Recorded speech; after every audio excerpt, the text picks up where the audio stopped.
الشرق الأوسط من القاهرة.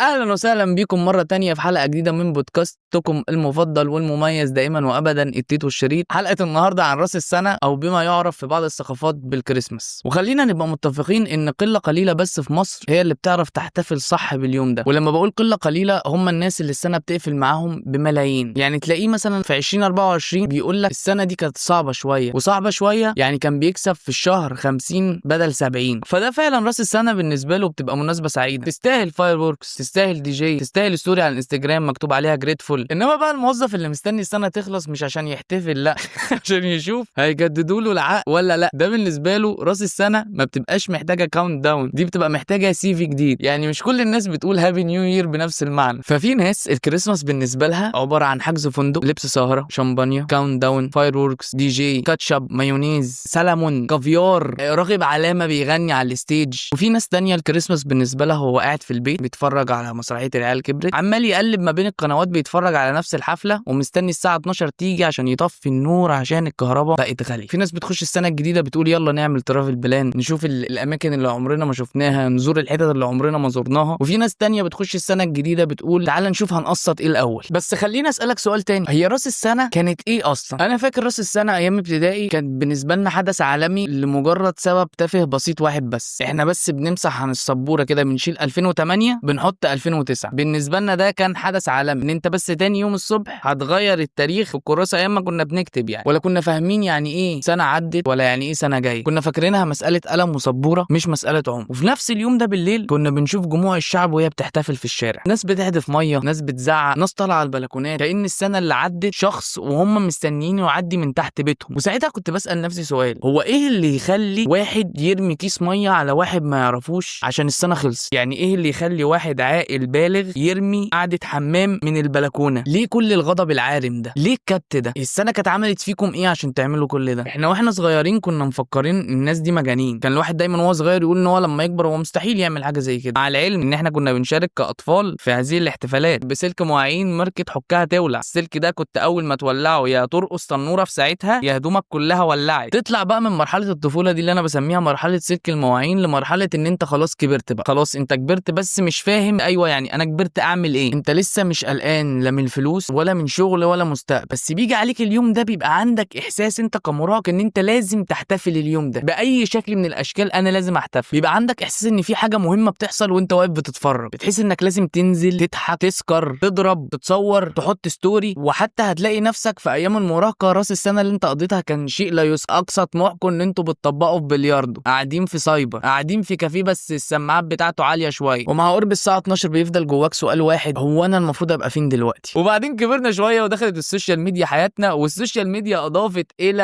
الكريسماس عنصر جديد وهو عنصر جلد الذات. لان انت خلاص لما السوشيال ميديا دخلت علينا انت بقيت شايف العالم كله بيحتفل ازاي. تقدر تشوف هنا الزاهد ليله راس السنه بتعمل ايه، تامر حسني، ايا كان مين مشهور. ده انت ساعات ممكن تشوف ناس ما تعرفهاش بس حياتهم شكلها احسن منك، انت فاهمني؟ فتخش ساعتها في اجواء المقارنه. انت عمال بقى تقلب في السوشيال ميديا ليله راس السنه ماسك التليفون عمال تشوف ناس في دبي، ناس في الساحل، ناس في باريس، وانت قاعد في البيت. وهنا بتسال نفسك سؤال، هو احنا مش مبسوطين ليه كده؟ هو احنا ليه مش مبسوطين زي الناس؟ انا ليه راس السنه معديه عليا وانا قاعد في البيت؟ ما هو الناس بتخرج وبتروح وبتيجي. ساعتها راس السنه بقى بالنسبه لك بتبقى مقارنه مش مناسبه، وبتقارن نفسك بناس على السوشيال ميديا. بتلاقي بقى ده اللي فتح بيزنس، دي اتخطبت، ده سافر. فراس السنه هنا بالنسبه لك ما بتبقاش فرحه، بتبقى محاكمه ذاتيه، نوع من انواع جلد الذات. بتقفل السنه وبتطلع كشف حساب، انجازات قليله، ضغط كتير، وطموح اكبر منك. انت مش فقير قوي ولا غني قوي، انت في النص، وده بيبقى اصعب مكان. وبعد 30 سنه من الهابي نيو يير اكتشفت ان الحياه مش بتيجي مره واحده، الحياه بتتراكم. الطفل كان شايفها سبوره، والمراهق كان شايفها خروج عشان ما يحسش ان هو اقل من صحابه، والشباب شايفينها كشف حساب لانجازات السنه، عملوا ايه، انجزوا ايه، متاخرين، متقدمين، متنيلين، متكعكسين. والراجل لو مستقر ماديا بيحتفل، لو مش مستقر بيعمل نفسه بيحتفل. فخليني اقول لك على حاجه، راس السنه مش مناسبه واحده، دي مناسبه كل واحد بيشوفها على قد اللي جواه، في اللي فرحان، في اللي قلقان، في اللي تايه، وفي اللي بيتفرج من بعيد، في اللي مش عايز السنه تيجي اصلا، مش عايز العمر يعدي، مش عايز الوقت يعدي، عايز الوقت يقف لحد هنا. فلو حسيت انك مش في مود الاحتفال، احب اطمنك واقول لك انت مش غلط، انت بس في مرحله، والمرحله دي هتعدي زي كل سنه عدت قبلها. اخيرا وليس اخرا، لو راس السنه جت عليك ومش عارف تعمل ايه، انا اقول لك تعمل ايه. اعمل شير ولايك وسبسكرايب، واكتبوا لي في الكومنتات عملتوا ايه ليله راس السنه. كان معكم محمد مراد، واستنونا في حلقات جديده من بودكاستكم المفضل والمميز دائما وابدا، التيتو الشريط.